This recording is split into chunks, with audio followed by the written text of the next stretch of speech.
Hey, Shalom, Chanuka Sameach. I want to share an idea which I have loved for many years, which connects both Chanuka and the parashiyot that we are in right now.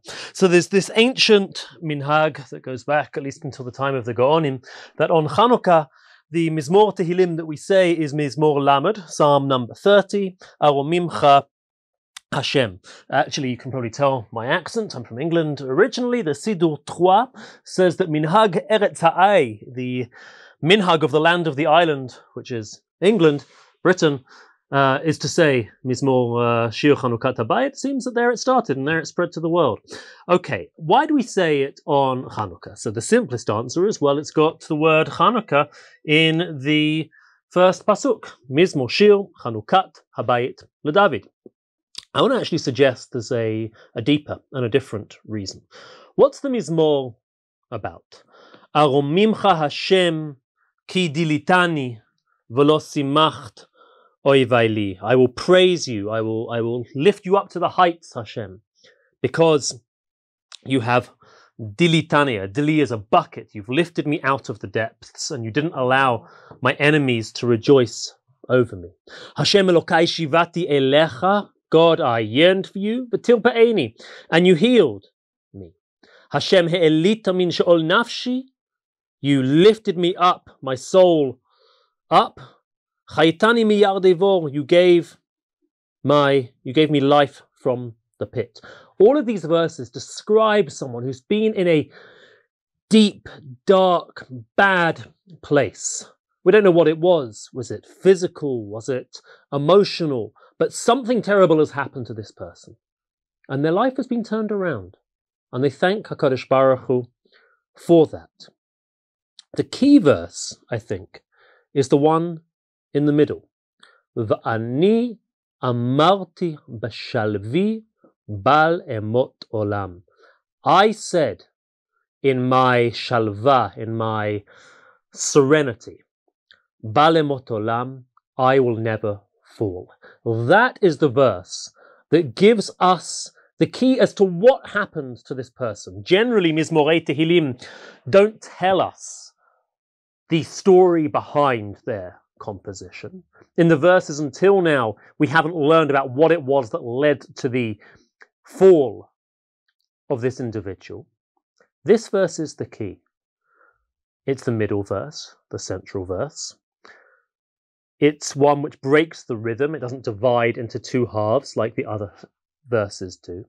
But the key word, va'ani, and I.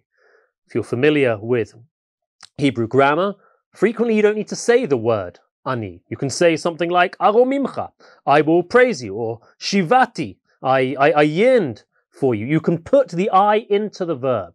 This verse, V'ani amarti b'shalvi, I said in my serenity, the I jumps out. This person thought that they were the sole master of their fate. They were the sole author of their story. They required no help from anyone else, no other human, certainly not from God. They would never fall. Bal emot olam, and then they fell. Then they crashed.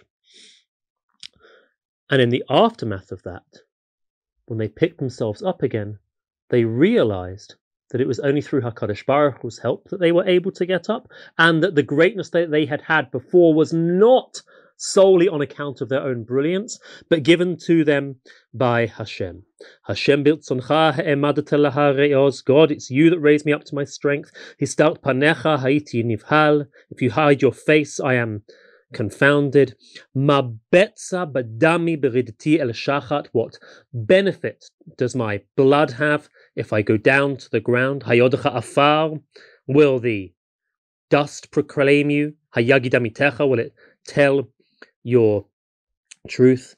Hafachta misbedi lemacholi. You, God, have turned my mourning into my lament, into my healing. Pitachta saki. You've taken off my sackcloth. Ta'azreini simcha. It's a beautiful mizmor. Here is what I want to suggest.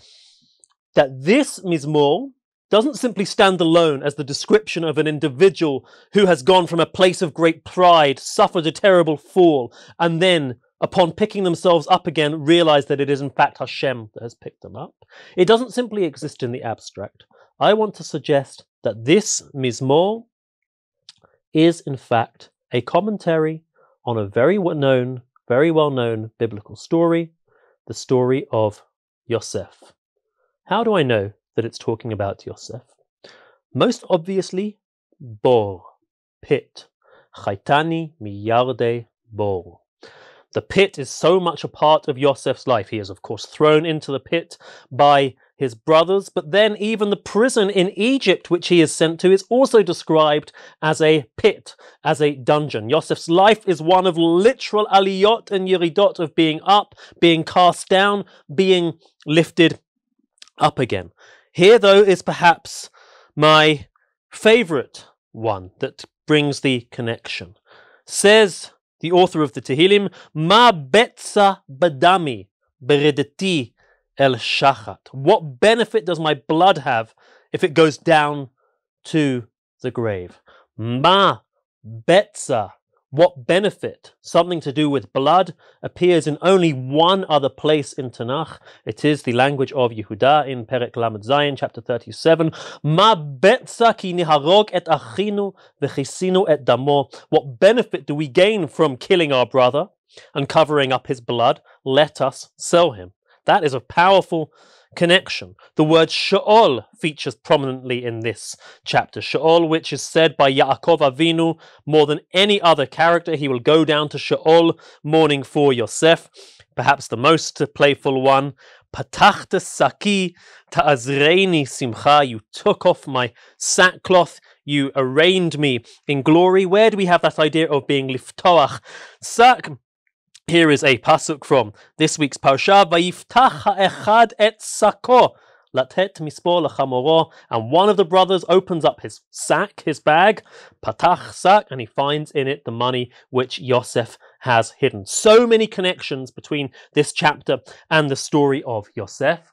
And I think really it is a commentary on the story of Yosef. Yosef is a person who himself could have said, Ani amarti b'shalvi bal emot olam. I said in my serenity, I will never fall. He is there as a young man, his dreams, his father's favorite, but he gets thrown down. He's in Potiphar's house, so secure in himself, everything he touches turns to gold. The salsel b'sa'aro begins to curl his hair. He's so beautiful.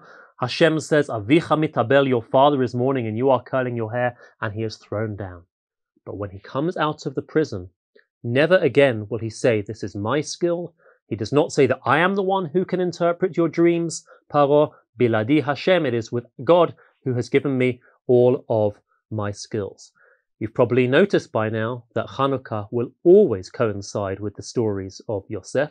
It is specifically on Chanuka that we read this Mizmor, as we are also living the stories of Yosef, which universalize for all of us the message of Yosef, the danger of saying, Va'ani amarti b'shalvi, I alone am in control of my life, of the importance of understanding that it is HaKadosh Baruch Hu who picks us up, HaKadosh Baruch Hu who gives us our strength. Wishing everyone Chanuka Sameach.